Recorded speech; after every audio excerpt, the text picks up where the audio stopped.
Austria's prospects in this match depend on their ability to, first of all, defend the Pakistan counter-attack and then critically being able to control the ball out of their defence and take it forward. And here will be a test of it now. On the other hand, they have the small matter of dealing with probably the best counter-attacking team in the world of hockey. The way I describe it to people unfamiliar with it, Nick, is I say to them, imagine playing against a team that you're leading by 1 goal with 20 seconds to go. Imagine how frenetic they are then. Now imagine playing that for 60 minutes. So going back to that contrast in styles, Nick, we can see Austria very happy to concede all but the last quarter of the pitch. That's where they're happy to defend too, and Lasonchi there with an excellent intercept. Yes, it was. That was Mahmood who was trying to thread the ball through. That was an opportunity here for Pakistan. Oh, what a finish. That is sliding in. Well, that's a coach's dream. Forward prepared to throw himself head first.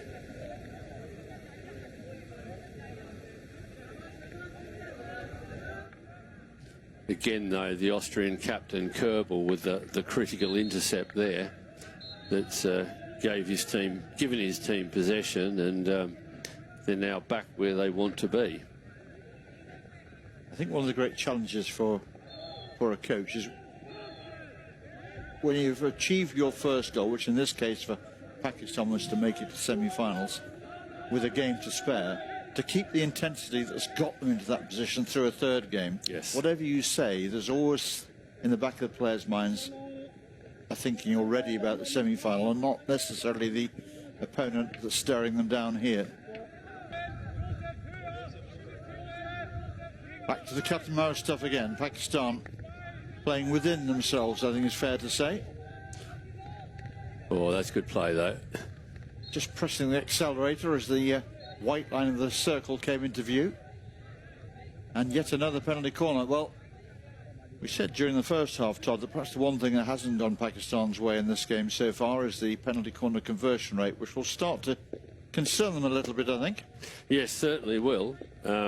Worth noting, though, Nick, that as it seems happens so often, it's Wahid Rana that's the one finding the space and the opportunity for the bright moments, winning the penalty corner there. Kaiser still on for Austria, so he'll be doing the #1 run. Mahmood to the right of the two traps. I think it's Sufyan Khan on the other one.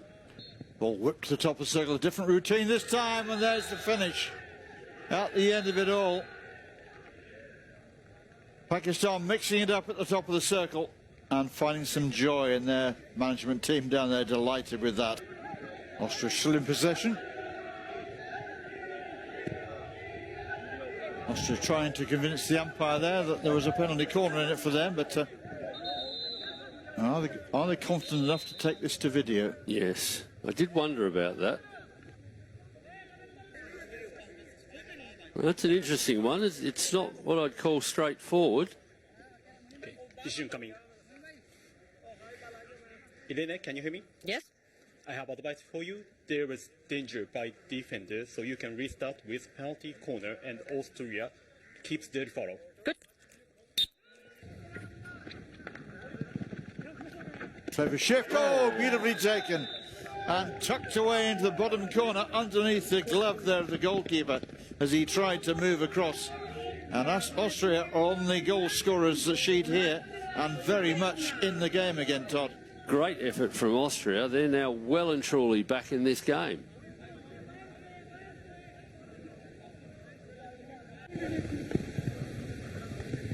Oh, this is another lovely run. Well, he's going to go for a referral, and I can't say I'm surprised. Now, that was far more. That was Rana in full cry, wasn't it? As ever, Nick. Okay. Yeah. Just reminded Nick that every match matters, doesn't it? Absolutely right. Girls, can you hear me? Yes, can I? There was a push by defender, so you can restart with penalty corner, and Pakistan keeps their follow. Okay. Here we go, though. Well, that's rattled into the backboards. And Pakistan open up that 2-goal lead again.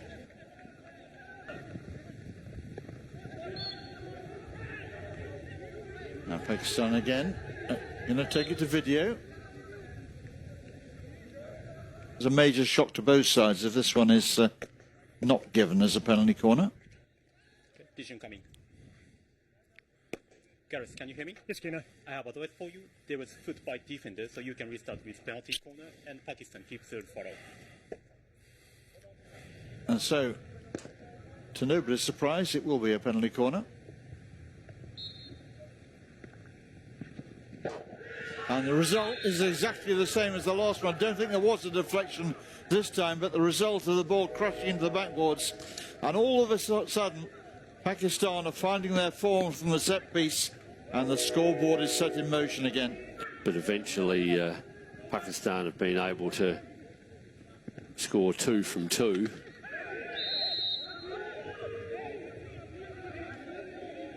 Still quite heated down there, and the umpires, I'm sure, are talking to each other about the need to just to keep this one absolutely firmly under control.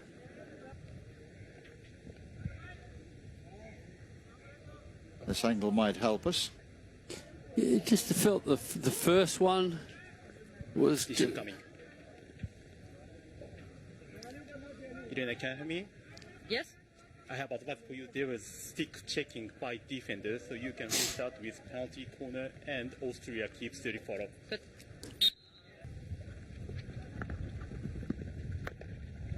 Plenty of power on that. Well defended by Pakistan again. Pretty sure that's Learcat again with a marvellous save on the line. We saw one in the, I think it was the first quarter. Yeah, that's definitely it. And I think, Nick, because if we look at the reaction of the Austrian players, I think that's been largely unsighted. It wasn't as though they were immediately up for the referral. It's a fabulous flick, may I say, by Max Schultz. Yes, it is. Irene, can you hear me? Yes. There is foot by defender, and ball goes into the goal. So you can restart with penalty stroke, and Austria keeps their follow. Okay. Nicely done. Well, and, it will be a penalty stroke to Austria. Yeah. I think it may well have gone off his right foot onto his left foot, but the first contact was the right foot, and very definitely going into the goal. Can be no question of that. and we have, Nick, we have Max Schultz, who was the drag flicker for the stroke. Losonci, of course, could potentially take it, but missed his last. So Schultz, here he is. And tucking it away very nicely indeed.